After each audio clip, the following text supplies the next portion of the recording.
하나님은 오늘도 말씀하신다. 제 간증을 들으신 분들이 많이 궁금해하시는 것 중에 하나가 어떻게 하나님의 음성을 듣느냐는 것입니다. 오늘은 하나님은 왜 우리에게 말씀하시는지 그리고 어떻게 말씀하시는지에 대해 설명드리고자 합니다. 이 문제는 너무나 중요하고 논란이 되는 신학적인 요소와 성격을 띠고 있기에 한 권의 책으로도 부족할 텐데 짧은 영상 하나로 논한다는 자체가 무리인 건 너무나 잘 압니다. 그래서 걱정도 되지만 그럼에도 불구하고 이 짧은 영상에서 언급하는 것은 중요한 핵심만이라도 말씀드려서 꼭 필요하신 분들과 또한 미혹의 영에 사로잡히지 않게 하기 위함입니다. 수많은 이들이 하나님의 음성을 빙자하여 자신의 아성을 쌓아가고 미혹의 영에 사로잡히고 결국 이단에 빠지기도 하고 그의 영혼마저도 멸망을 당하는 것을 우리는 많이 보아왔습니다. 오늘날 인터넷과 유튜브, AI의 발달로 하루에도 수백 개의 영상들이 올라오는 중에 정말 깨달음을 주는 유익한 영상들도 많지만 무분별한 영적 개인 체험들이 모두 하나님의 역사인 것처럼 포장되고 때로는 AI로 만든 영상으로 수익을 목적으로 진짜처럼 포장되어 나오는 이 상황에서 조금이나마 도움이 되고자 올려드립니다.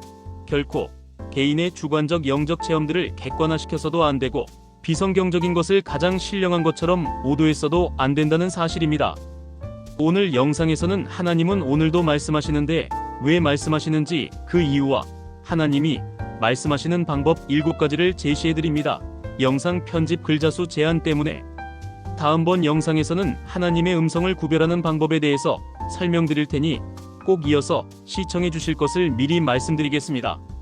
이제 본론에 들어가서 구약 성경 욥기 33장 13절에서 18절을 중심으로 말씀 나누겠습니다. 하나님은 한 번 말씀하시고 다시 말씀하시되 사람은 관심이 없도다. 사람이 침상에서 졸며 깊이 잠들 때에나 꿈에나 밤에 환상을 볼 때에 그가 사람의 귀를 여시고 경고로써 두렵게 하시니 이는 사람에게 그의 행실을 버리게 하려 하심이며 사람의 교만을 막으려 하심이라. 사람의 혼을 구덩이에 빠지지 않게 하시며 생명을 칼에 맞아 멸망하지 않게 하시느니라. 1. 하나님은 오늘도 말씀하시는데 그 이유에 대해 설명드리겠습니다.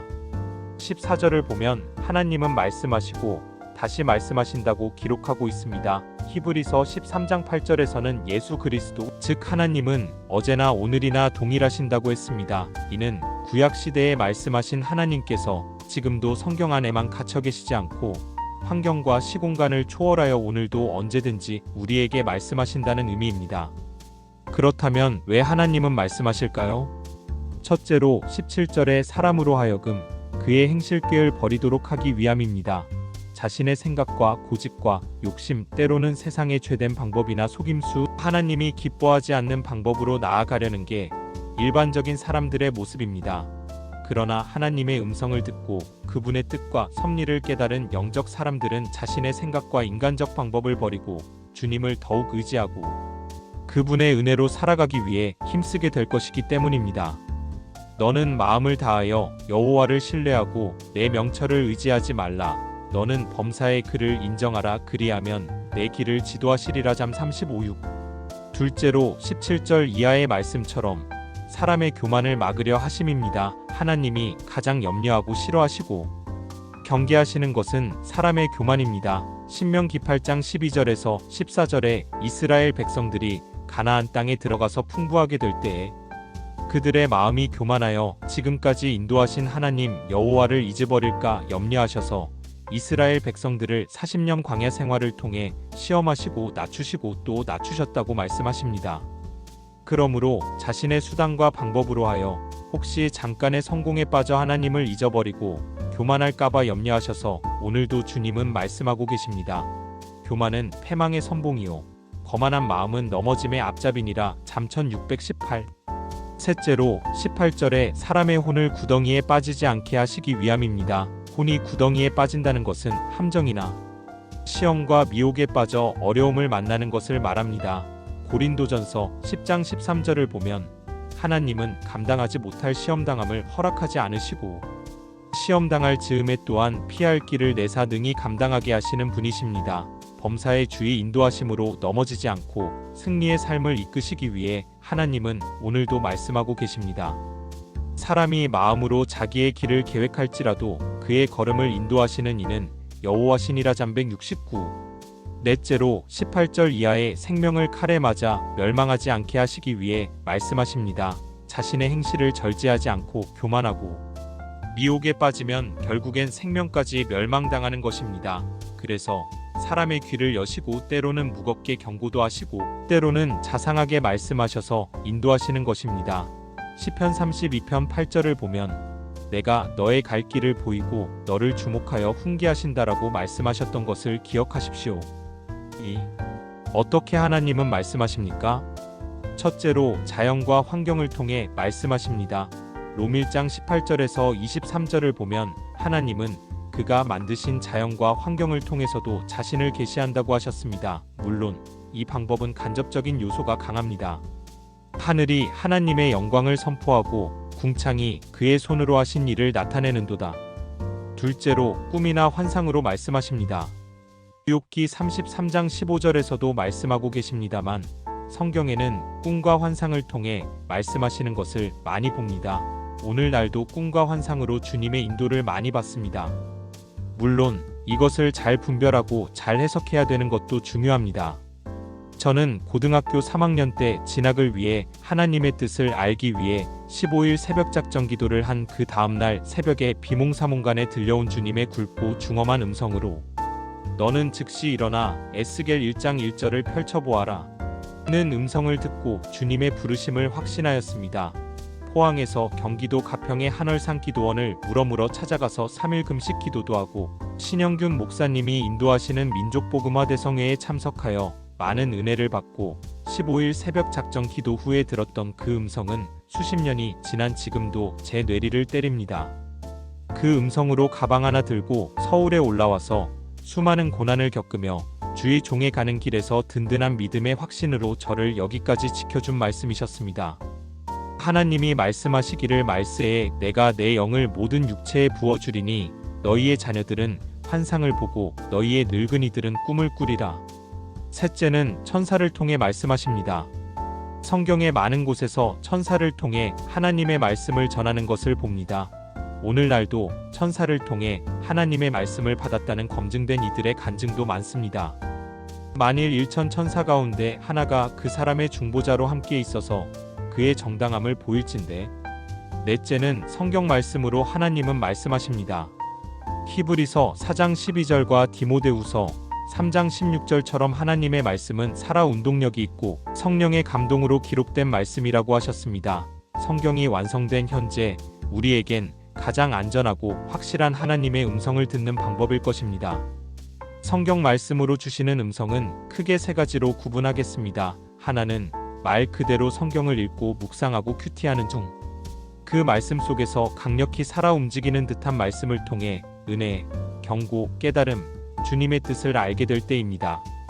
진리의 성령이 오시면 그가 너희를 모든 진리 가운데로 인도하시리니 그가 스스로 말하지 않고 오직 들을 것을 말하며 장래 일을 너희에게 알리시리라. 진리의 성령은 초자연적인 말씀도 하시지만 친히 감동을 주셔서 기록되어진 하나님의 말씀을 깨닫게 하시고 그 말씀이 역동적으로 살아 움직여 내 말씀으로 확신 주셔서 진리 가운데로 인도하십니다. 그것을 보통 레마로 이야기하시는 분들도 많지만 참고로 성경의 원어를 보면 상황에 따라 레마 또는 로고스로 혼용하여 사용하고 있음을 볼 때 로고스는 기록되어진 말씀, 레마는 살아 역사하는 말씀으로 구분짓기는 어렵다고 봅니다. 한 해로 히브리서 4장 12절에 하나님의 말씀은 살아있고 활력이 있다고 할 때 그 하나님의 말씀은 로고스로 기록되어 있는 것처럼 말입니다. 그러므로 부지런히 하나님의 말씀을 읽고 묵상하고 성령의 인도를 받을 때 주의 말씀이 들려 올 것입니다. 성경을 볼 때 기록된 지식으로 읽지 마시고 성경 속의 그 사건 그 현장에 들어가셔서 주님의 입장이 되어보기도 하고 그 사건의 주인공이 되어보면서 그 현장의 사건이 나와 직접적인 연관성으로 여겨 대화하고 기도하고 고백하는 속에 주님의 귀한 음성을 듣는 신비한 체험을 하게 될 것입니다. 또 하나는 선포되는 말씀으로 주님이 말씀하시는 것입니다. 대언자인 주님의 사자들이 설교나 말씀을 통해 전해주실 때 내게 뜨겁게 와닿는 말씀이 있을 겁니다. 우리는 흔히 은혜 받았다는 그 이상의 표현의 강렬한 메시지를 받았을 때 그 그것이 곧 하나님께서 말씀하고 계십니다. 저는 군소교단이지만 신학교에서 설교학을 가르친 적이 있습니다. 제일 중요하게 강조했던 점은 설교자는 하나님의 대언자임을 반드시 기억해야 된다는 것이었습니다. 그러기에 주님께서 대신 나라는 도구를 통해 하시고자 하는 말씀을 받는 것과 그 말씀을 얼마나 설득력 있고 능력 있게 전하는지가 중요함을 늘 강조했습니다. 데살로니가전서 2장 13절에 이러므로 우리가 하나님께 끊임없이 감사함은 너희가 우리에게 들은 바 하나님의 말씀을 받을 때에 사람의 말로 받지 아니하고 하나님의 말씀으로 받음이니 진실로 그러하도다. 이 말씀이 또한 너희 믿는 자 가운데에서 역사하느니라. 말씀처럼 하나님의 대언자이기에 내가 전하고 싶은 것을 전하는 게 아니라 주님이 전하고 싶은 메시지를 받아 전하면 그 어떤 것보다 전하는 자도 확신이 있고 그 속에 성령의 역사가 당연히 말씀과 함께 역사하는 것입니다. 좋은 설교, 유창한 설교, 흠없는 설교 원고가 중요한 것이 아니라 주님이 전하고자 하는 대언자가 될 때 그 말씀을 듣는 성도들이 하나님의 음성으로 받아들이는 놀라운 은혜가 있을 것입니다. 그 다음 마지막은 어떤 순간에 갑자기 성경 말씀이 떠오르면서 강렬하게 다가와서 내 생각과 마음을 지배하는 경우에 하나님은 그 말씀으로 말씀하고 계신 것입니다. 저 같은 경우에는 기도 중에 성경 구절이 쭉 지나가면서 그 가운데 한 구절이나 한 문장이 강렬하게 다가오면서 확신을 주는데 그 말씀을 가지고 응답을 받은 적도 많고 상담할 때도 적용할 때 제가 몰랐던 피상담자만이 느끼는 응답을 나눌 때가 많았습니다. 또한 그렇게 받은 말씀으로 설교 본문을 정하여 말씀을 전할 때 더 확신을 가지고 전할 수 있으며 그 말씀을 듣는 성도들이 큰 은혜를 받고 때로는 말씀을 듣다가 예배 중에 병고침의 역사가 나타나는 것을 여러 번 경험했습니다. 다섯째는 성령의 은사를 통해 말씀하십니다.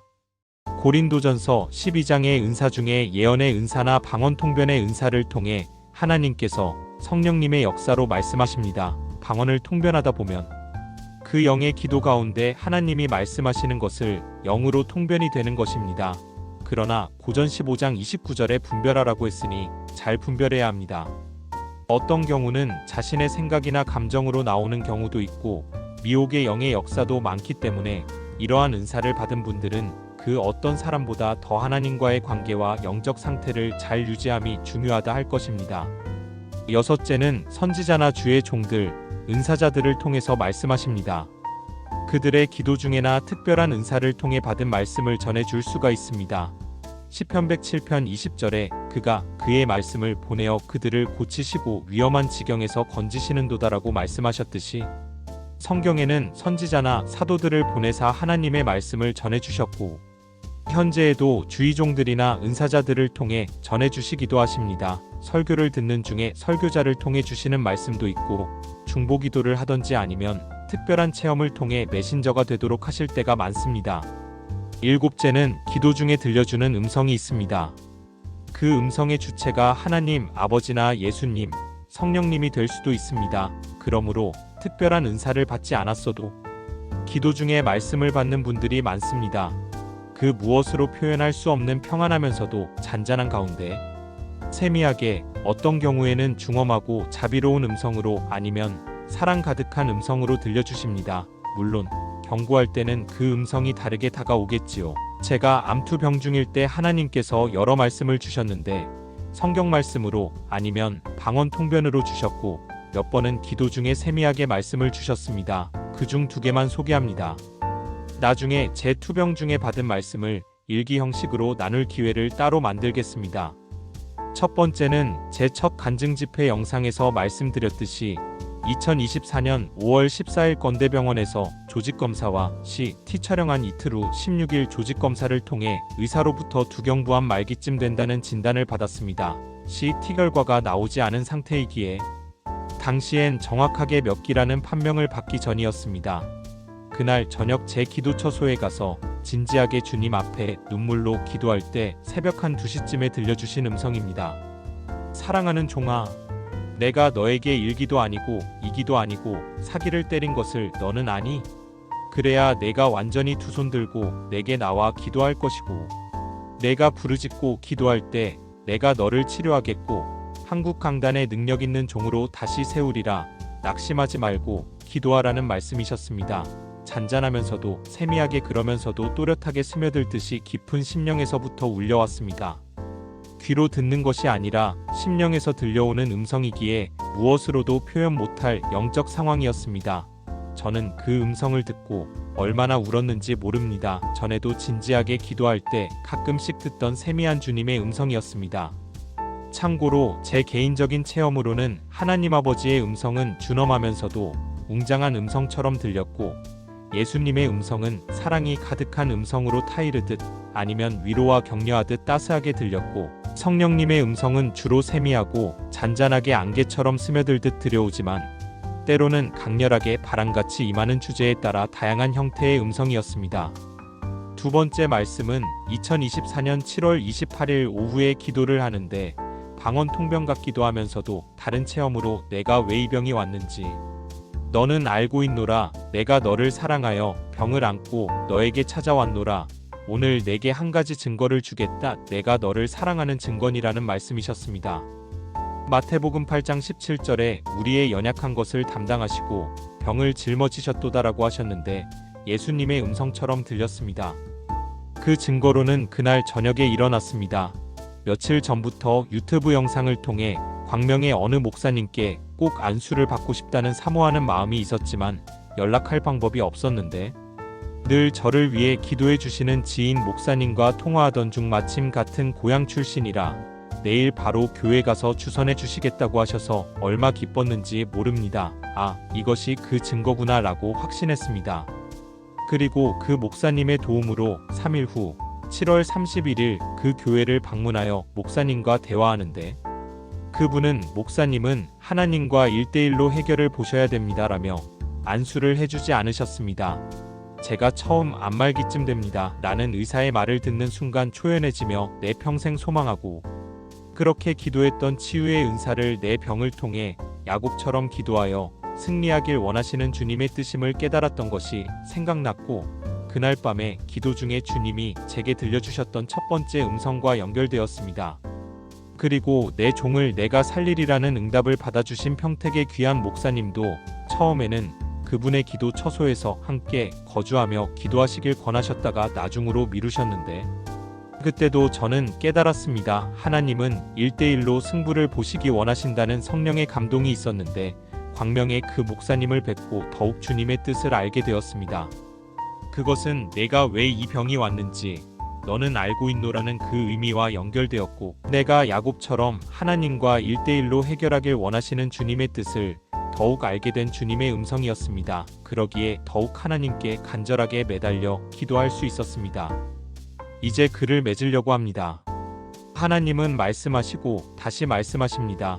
그것은 과거 옛 구약 때나 성경 속에만 갇혀있지 않으시고 오늘도 살아 역사하십니다. 사람들이 자신의 행실과 꾀를 버리고 주님의 은혜임을 고백하는 겸손한 하나님의 사람들이 되길 원하십니다.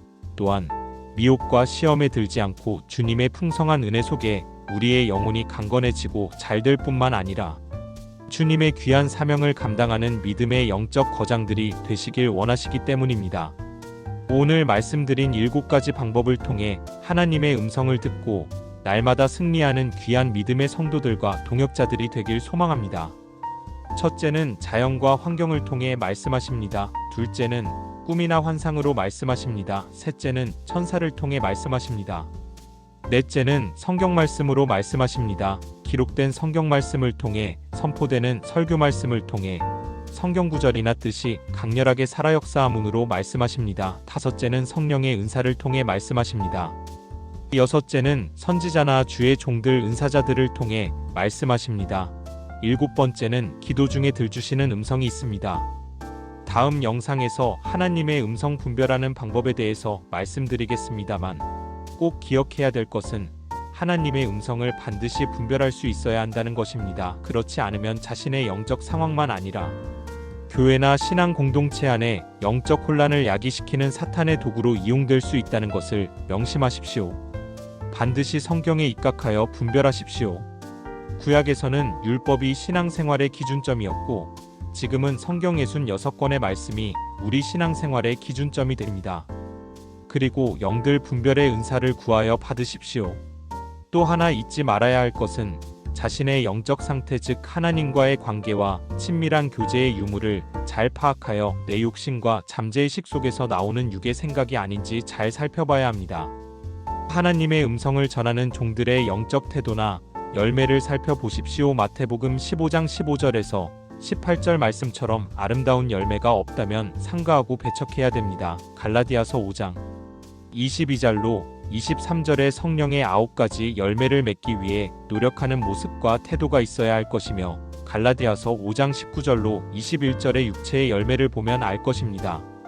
하나님의 음성은 도깨비 방망이 두드리듯 아무 때나 주시지 않습니다. 이 글을 읽으시는 여러분들은 영의 주파수를 항상 주님께로 향하여 하나님께서 말씀하실 때 들으셔서 신실한 하나님의 자녀로 살아가시는 귀한 은혜가 넘치시기를 기도드립니다. 샬롬.